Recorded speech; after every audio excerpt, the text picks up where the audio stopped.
It is 2024. No excuses as to why you're not working to repair your credit yourself. To help you, I've created this free 23-page DIY credit repair guide.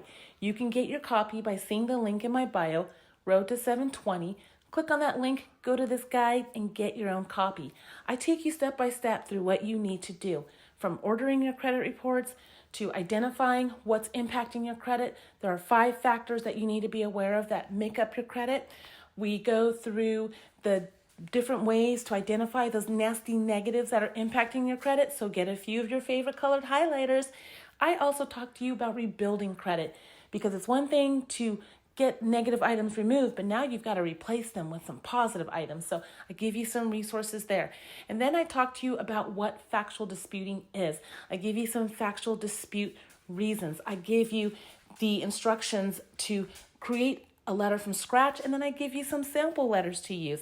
I talk to you about statute of limitations, the difference between a debt collector and a debt buyer, because your girl doesn't want you getting sued. So again, grab your copy, get started, and continue to follow me to learn more about credit.